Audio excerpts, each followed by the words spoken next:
আসসালামু আলাইকুম। ওকে আর এই যে এই পাশে আমাদের লাল শাক সিম গাছ, তো নিজের বাগানের ফ্রেশ জিনিস অল্প একটু খাইলেও কিন্তু অনেক মজা। আলহামদুলিল্লাহ আমাদের নিউ ইয়র্ক বাগানের প্রথম লাল শাক আজকে উঠাইলাম অনেকগুলা। এই তো সুন্দর করে উঠে গেছে। Good job. দেখি 8 বার উঠছে। 8 বার উঠছো? দেখেন আরেক কি জরিমানাটা লাগাইছে। তুমি তো আমার কাছে কই নাই, তুমি তো ডাকছো। আমি তো ডাকছি উঠাইছে, এজন্য তুমি সব উঠে ফেলবা। তুমি তো একবার কই নাই। হ্যালো এভরিওয়ান, আসসালামু আলাইকুম। আশা করি সবাই খুব ভালো আছেন। আমরা ভালো আছি আলহামদুলিল্লাহ। সবাইকে ঈদের অনেক অনেক শুভেচ্ছা। এবছর আমি ঈদের দিন কাজ করছি, সেজন্য ঈদের তেমন একটা ভিডিও তৈরি করা হয়নি। আসলে আমার ঈদের যে সপ্তাহটা ছিল সেই সপ্তাহটা আমি অলরেডি ডে সুইচ করে ফেলছিলাম আমার বন্ধের দিনের সাথে। আশিকের গ্রাজুয়েশন ছিল, তো গ্রাজুয়েশন তার জীবনে বারবার আসবে না, হয়তো ঈদ আবারও আসবে বা ঈদের জন্য দিন ছুটি নিতে পারবো। কারণ গত বছর মানে সবসময় আমি ঈদের জন্য ছুটি নেই, বাট এইবারটা নেই নাই, যেহেতু আমরা আমাদের কুরবানি অ্যাপয়েন্টমেন্ট পাই নাই, সেজন্য আর নেওয়া হয় না আর কি। আরেকটা কথা হলো, আমি যে ছুটি নিব, আমাদের যে ফেডারেল জব এখানে কিন্তু ছুটি নিতে হলে উইদাউট পেতে কোনো ছুটি নাই। আওয়ার সিক আওয়ার অথবা অ্যানুয়াল লিভ লাগবে। সো আমি অসুস্থ থাকার কারণে আমার অনেকগুলো আওয়ার ইউজ হয়ে গেছে, এজন্য আমি যদি এখন আবার ছুটি নিয়ে নেই আমার আরও 8 ঘন্টা ইউজ হয়ে যাবে। সো আমার একটু ইমার্জেন্সি প্ল্যান আছে দেশে যাওয়ার, পরে আর যেতে পারবো না। যাই হোক, সব কিছু মিলে ছুটি নেই নাই। তো যেহেতু আমার কাজটা দেরিতে 9টা বাজে, তাই আমি রান্নাবাড়ি শেষ করে আগের দিন রাতে রান্না করছি, করে তারপরে গেছি বিকেলে এসে আবার খাবার দাবার করলাম। সমস্যা নেই, আমার কাছে তেমন একটা খারাপ লাগেনি, কারণ দিনটা আগে সেভ করতে হবে। ইমার্জেন্সি কিছুর জন্য অনেক কিছু ছাড় দেওয়া যায়। ঈদ আমাদের জীবনে বারবারই আসে, কিন্তু সব কিছু আসলে সবসময় আসে না। যাই হোক, তো আজকে হলো রবিবার, আমাদের 3য় দিন। আজকে আমরা অ্যাপয়েন্টমেন্ট পাইছি, তো আজকে আমার হাজব্যান্ড ওনারা অলরেডি গেছে কুরবানি দিতে। এর মধ্যে আমি একটু গার্ডেনের পরিচর্যা করে নেই, আর আজকে বাগানটা দেখাবো আমাদের বাগানের এখন কেমন লুক। আর আজকে আমরা বাগান থেকে কিছু লাল শাক উঠাবো, তো সেই ভিডিও আপনাদের সাথে শেয়ার করবো। গতকালকে হলো অনেক বৃষ্টি ছিল, কাছ থেকে আসার পর বৃষ্টিতে ভিজে ভিজে আমি অনেকগুলো গাছ লাগাইছি। তো আজকে হলো দেখাই, এখানে হলো গাছ লাগাইছে। এখানে যে লাস্ট টাইমে যে লাল শাকের বীজ আবার ভাঙে নতুন করে ভাবছিলাম, এগুলোর গাছও কিন্তু এখন সুন্দর মাসাল্লাহ উঠে গেছে। এই তো দেখেন আমার এই পাশের পুরো সাইডও একটা, এগুলো আগেরগুলো ছিল মোটামুটি ভালো ছিল, এই সাইডটার ভাঙি নাই, ওই পাশে বেশি খারাপ হয়ে গেছিলো, সেজন্য ভেঙে ফেলছি। এবার আমি এখানেই হলো কইরা গাছ, তারপরে চাল কুমড়া গাছ লাগাইছি, দেখা যাক কেমন হয়।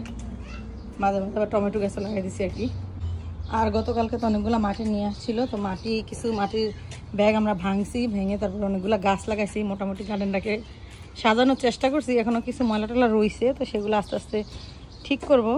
এই যে দেখেন গাছ এইসব ট্রান্সফার করে লাগাই দিচ্ছে। আর এই যে হলো আমাদের সেই মাটি এখানে রয়ে গেছে। এই হলো মোটামুটি আপাতত বাগানের লুক। গাছগুলো যখন বড় হবে, যখন সব কিছু সবুজ হয়ে যাবে, তখন দেখতে আরো বেশি সুন্দর লাগবে। আজকে আরেককে নিয়ে আসছি বাগান থেকে লাল শাক উঠাইতে। আরেক তুমি হ্যাপি? বেশটা বল। লাল শাক উঠাবে, একটু সালাম দিয়ে যাবো। আসসালামু আলাইকুম। ওকে আরিক, লেটস গো।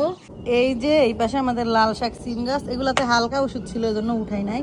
বাট দেখেন ওষুধ গাছটা বড় হওয়ার পরেও পাতাগুলো এরকম মানে হেলদি হয় না আর কি, কেমন একটা হয়ে গেছে। তো এগুলো আর একটু বড় হলে তুলে ফেলবো। আজকে মোটামুটি বড়গুলো এখান থেকে উঠে ফেলবো, আর ছোটগুলো রেখে দিব, কয়েকদিন পরে পুরাটাই উঠে ফেলবো। আর এইদিকে এই যে পুরাটা সুন্দর সবুজ হয়ে গেছে, এখানে লাল শাক, ধনিয়া পাতা, সিম গাছ সবকিছু আছে। আর এই তো বেগুনের চারা, এগুলা কালকে অনেকগুলো ট্রান্সফার করছি, অনেকগুলো আমার আগের, মাশাআল্লাহ এগুলো অনেক সুন্দর হয়ে গেছে। টমেটো গাছ অনেক সুন্দর হয়ে গেছে। তো এই যে টমেটো গাছের মাথাটা ভেঙে দিছিলাম, এজন্য সবগুলো টমেটো গাছ থেকে 4টা 5টা 6টা করে দেখেন গাছের হয়েছে, ডাল হয়েছে আর কি। এখানে যে লাল শাক আগেরগুলো ছিল মোটামুটি ভালো, এগুলা মোটামুটি বড় হয়ে গেছে। এই পাশে যে বিচি লাস্টে ফেলাইছি, সেই বিচিগুলো এখন উঠে গেছে। এইদিকে দেখেন কয়েকটা যে এই পাশে রয়ে গেছিল, এগুলো মাশাআল্লাহ কত যে বড় হয়েছে, মানে পাতলা পাতলা এই জিনিস আসলে অনেক বেশি বড় হয়। এগুলো দেখেন কত বড় হয়ে গেছে। লাউ গাছও মাশাআল্লাহ বেঁচে গেছে, এগুলো সব থেকে গাছ উঠতেছে। এই যে দিকে বালতিতে সব হইল বেগুনের চারা লাগাইছি। এই তো সবকিছু সুন্দর করে হয়ে গেছে মাশাআল্লাহ। দিলে এই লাউ গাছটা একটু বড় হয়েছে বেশি, এদিকে সবকিছু বড় হয়ে গেছে। আজকে আমরা এখান থেকে এই বড় বড় যে লাউ শাকগুলো আছে এগুলো উঠে ফেলবো। তো নিজের বাগানের ফ্রেশ জিনিস অল্প একটু খাইলেও কিন্তু অনেক মজা। আলহামদুলিল্লাহ আমেরিকায় বসে বাগানের সব সময় প্রতি বছর বাগানের ফ্রেশ শাকসবজি খেতে পারে, এটাই অনেক। আর কি এখন লাল শাক উঠাই দিবে, বিসমিল্লাহ বলাবো। একটা করে উঠাও। একটা উঠেছো, দেখো একটা বড় লাল শাক, এটা উঠো, বড়টা উঠো, সুন্দর করে নিচে ধরো, তারপরে মাটি দিয়ে সুন্দর করে উঠে গেছে। Good job. দেখি তাকো মামির দিকে।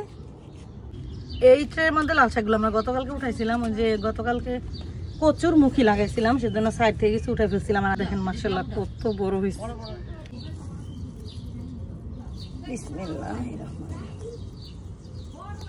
অনেক ঘন লাল শাক উঠছিল, যদি ভালো থাকতো এত লাল শাক হইতো বলার বাইরে ছিল, কিন্তু এখন দুর্ঘটনার কারণে তো হয়ে গেল। তারপরে বড়গুলা উঠাই দিব আর নিচেরগুলো আবার বড় হয়ে যাবে। তারপরে এদিকে পুরাটা উঠায় দেখি আবার হয়তো একবার বিচি পালা দিব আর কি।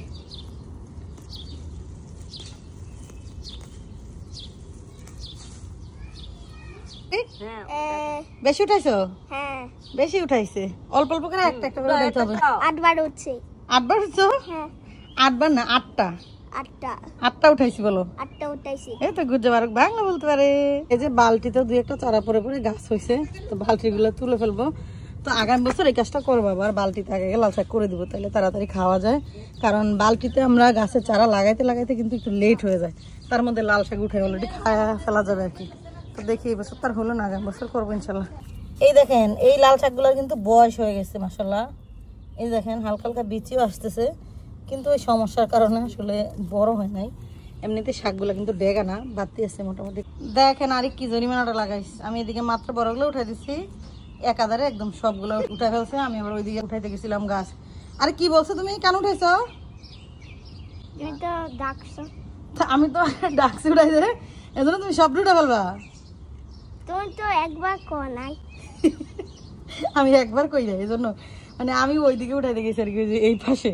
আর মাঝখানে আম্মা উঠায়, ও দেখে নাই, আর এদিকে ও পুরাটা খালি করে ফেলছে। ওকে আর উঠাবে না ওকে। আরে তো আরেকটা আইনা একদম জরিমানা করে দিল। একবার করবো কিন্তু আমি না সারাদিন তোমার বলতাছি একটা একটা করে উড়ো, একটা একটা করে। তুমি না দেখছো আমি একটা করে উঠাইছি? আমি তো আরে কত বাপ, তুমি দেখছো নি? তুমি তো আমার কাছে কো নাই।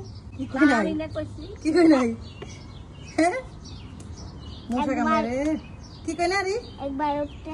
একবার না একটা উঠতে। তোমারে বলছি তুমি শোনো না আরে, একবারে একদম উঠাই এই যে মাটি যাইরা যাইরা বাড়ি জায়গা ফালাইছে দলা করে। এগুলার মাঝখানে আমি আবার ডাটা শাকের বিচি ফেলাইছিলাম অনেকগুলা। এই ভিতরে এত পরিমাণ ডাটা শাক উঠতেছে বলা ইয়ে নাই, সবগুলাতে প্রচুর উঠতেছে। এদিকে উঠতেছে ডাটা শাক। তো মোটামুটি চেষ্টা করতেছি যতটা সম্ভব পাতলা করে দেওয়ার আর কি। আলহামদুলিল্লাহ আমাদের নিউ ইয়র্ক বাগানের প্রথম লাল শাক আজকে উঠাইলাম অনেকগুলা। তো এই দেখেন নিজের বাগানের ফ্রেশ ফ্রেশ সবজি, খেতে মজাই আলাদা। তো এখন বাসায় যাই, শাকগুলো কাটাকাটি করে রান্না করব। আর আমার হাজবেন্ড ওনারা কুরবানির মাংস নিয়ে আস্তে আস্তে রাত হয়ে যাবে। তো আজকে দিনের জন্য রান্নাবাড়ি করে শেষ করবো আর কি। আজকে ভিডিওটা এখানে সমাপ্তি করে দিচ্ছি। সবাই ভালো থাকবেন, ভিডিওটা ভালো লাগলে একটু শেয়ার করে দিবেন।